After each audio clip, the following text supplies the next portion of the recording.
윤석열은 평생을 좋아하던 민주당으로 왜 안 갔을까?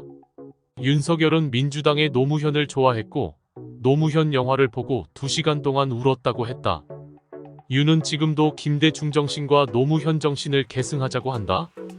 불법 사기 탄핵과 부정선거로 권력을 탈취한 문재인은 검찰 역사상 최초이자 유일하게 윤석열을 초고속 승진시켰다. 윤석열은 서울중앙지검장과 검찰총장을 역임하면서 문재인에게 충성을 다했다. 조국이 법무부 장관 후보로 지명되었을 때 윤석열은 조국 가족의 조민의 대학교 부정입학 문제를 적극 폭로하는 데에 동조한다.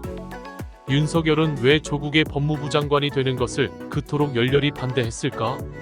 한마디로 윤석열은 자기가 민주당의 대통령 후보가 되고 싶어 했다. 조국은 법무부 장관을 역임하고 그 다음 해에 2020년 4.15 총선에서 국회의원을 거친 후 2022년 민주당의 대통령 후보가 되는 것이 조국의 계획이었을 것이다. 아마도 문재인은 조국을 민주당의 대선 후보로 밀어줄 생각도 있었을 것이다. 김해 양산의 문재인과 마산의 조국 가족의 웅동학원 인맥이 서로 끈끈하다는 점도 있었을 것이다.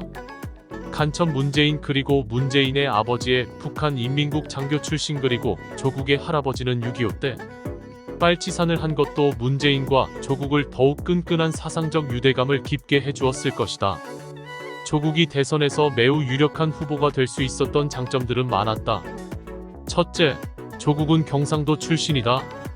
가족이 운영하는 마산의 웅동학원에서 많은 졸업생들이 지역사회에서 활동한다는 점. 둘째, 조국은 젊은 층과 좌파들 그리고 여성 유권자들에게 좋은 호감을 주고 있었다.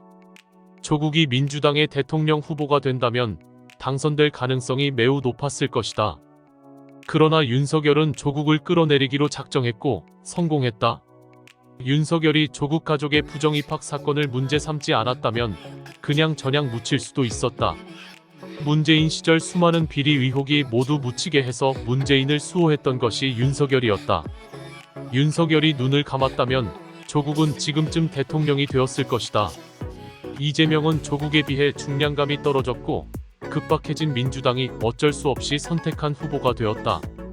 그 점에서 좌파들과 민주당은 윤석열에 대한 반감이 급속도로 커졌던 것이다. 사실상 윤석열은 조국 대신에 윤석열 본인이 민주당의 대선 후보가 되고 싶어서 그랬던 것이었지만 바로 조국 사건 때문에 윤석열은 민주당에 입당할 수 없게 된 것이다.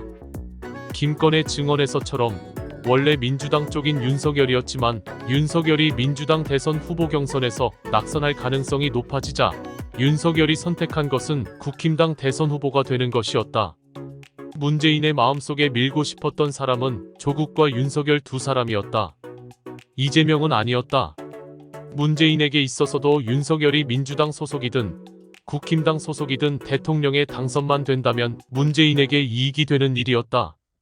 문재인은 퇴임 이후에 감옥에 가지 않는 것이 제일 중요했다. 그리고 윤석열이 공천권을 쥐고 국힘당을 찍어 눌러준다면 문재인에게는 일거양득인 상황이 된 것이다. 윤석열과 문재인은 뒤로 밀약을 하였을 것이다. 윤석열은 문에게 끝까지 충성하기로 서약하고 문재인은 윤석열을 뒤에서 밀어주기로 했을 것이다. 윤석열은 선거 때도 당선 이후 지금까지 단 한 번도 문재인을 수사한다거나 공격하는 말이나 행동을 한 적이 없다. 윤석열은 문재인뿐만 아니라 대장동 50억 클럽 그리고 민주당 이재명에 대해서도 애매한 자세를 취해왔다. 뼛속까지 민주당 피가 흐르는 윤석열이기에 당연히 그렇게 행동하는 것이다. 윤석열이 제주 4.3 남로당 반란 사건을 미화하고 여순 남로당 반란 사건을 미화하는 것도 민주당 핏줄이어서다. 문재인, 이재명, 윤석열 세 사람은 58 정신을 헌법 전문에 넣는 개헌을 하겠다고 주장한다. 이렇게 윤석열은 좌파 노릇을 지금도 계속하고 있지만 태극기 들었던 보수 우파들은 못 들은 척한다. 윤석열이 그저 자유 씨부리기만 하면 보수 우파라는 멍충이들은 헬렐레 넋을 놓기 때문이다.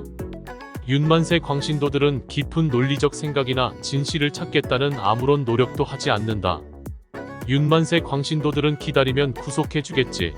인내심을 가지자. 더 기다려보자 라고 헛된 희망 고문. 옹알이만 계속할 뿐이다. 윤만세 광신도들은 전염병에 걸린 듯이 찌째명이 싫어요. 대안이 없어요.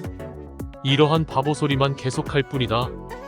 아마도 이런 식으로 시간이 흐르면 다음 대통령은 윤만세 광신도들 덕분에 이재명이 당선될 가능성이 매우 높다.